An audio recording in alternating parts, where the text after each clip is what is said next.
very much. And I say this hall is totally full. It looks great, and coming in here, seeing all the people in the street outside and the general atmosphere.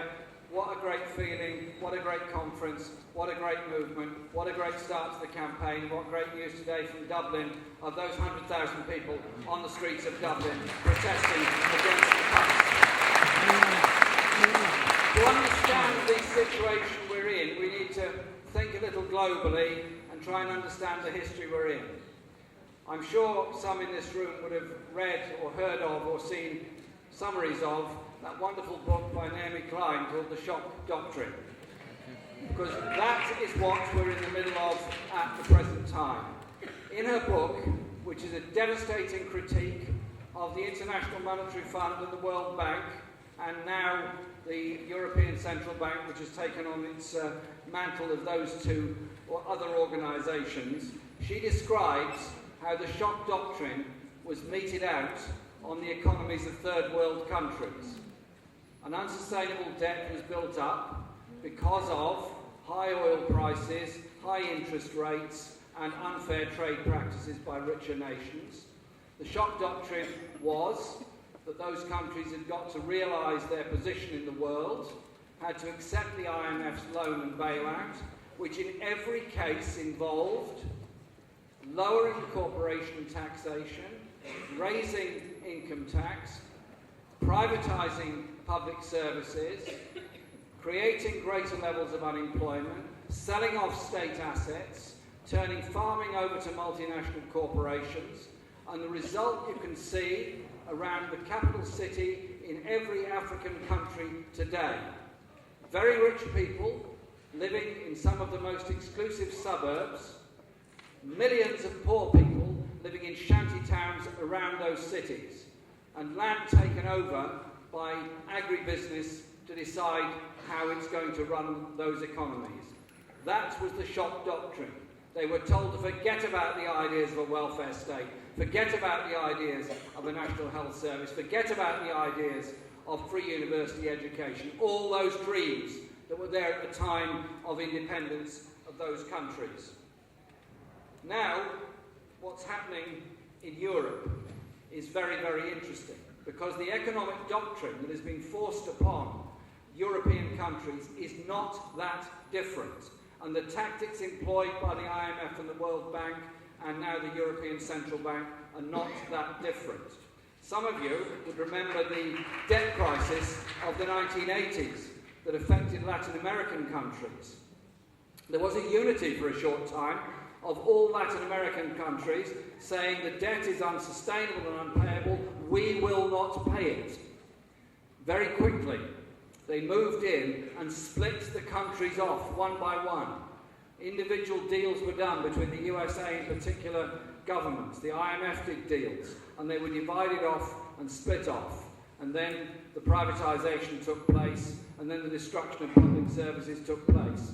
In countries where there was a fight back, things have turned out historically very different. Hence, the very progressive governments in Venezuela and Bolivia today, where people stood up against privatisation and what went with it. And what we now see in Europe is the way in which there's been media and cultural denigration of one country after the other. Remember all the stories that appeared in the Mail and the Telegraph, CNN and Fox News and all this about the allegedly lazy Greek people, about the allegedly work-shy people in Greece, about the allegedly burgeoning welfare state, bloated public service, etc., etc., as a great excuse for forcing a loan and forcing those massive cuts, unemployment, and greater division between the rich and poor in Greece. They thought they got away with it there. I'm not so sure that they have. They've done the same with a tax on Spain, the same with a tax on Ireland at the present time, and the same with a tax on Portugal. A week ago, I was in Lisbon for the NATO summit. No, don't get worried, I wasn't invited to the NATO summit, I wasn't advising the leaders about anything. I was at a parallel peace conference. And there was something utterly surreal about the atmosphere in Lisbon.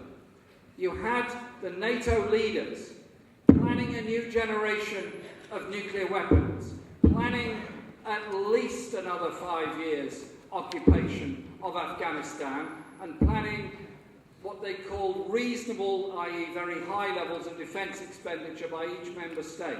And they were all going along with it, and there was a whole retinue of arms manufacturers and lobbyists and so on surrounding that summit.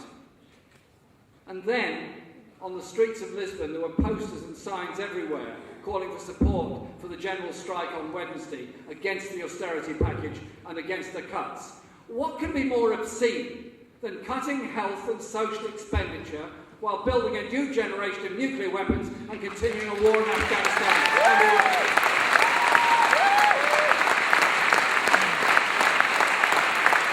And so we are faced now with a situation in this country where the government is bringing in a shock doctrine. And what I would say in finality is this. We have campaigns on every single issue. We have campaigns on libraries, we have campaigns on hospitals, campaigns on every element of public service. Remember two things. One is defend the principle of the welfare state, the free health service, the idea that there is unemployment benefit and education and housing available for all. Lose that principle at our peril, and we end up with a nasty, divided, market-driven society and economy, even worse than we have at the present time. But also recognise where they're getting rattled. The students have shown the way. Yes, with opposition to 300% fee increases, but also opposition to the cut in education maintenance allowance, which will remove the opportunity for university education for a whole generation of working class kids. In Parliament this week, they were very rattled by the student demonstrations the week before and this week.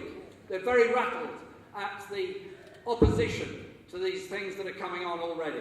There's a debate this week on the fees. More importantly, there's going to be a vote sometime ahead of Christmas on the new fees and university funding package. I say people should be taxed by their wealth, not by their learning, that student fees should not go up, and that we should force those Liberal Democrat MPs that all signed that non-fees pledge before the election to stand by their word or get out of the way.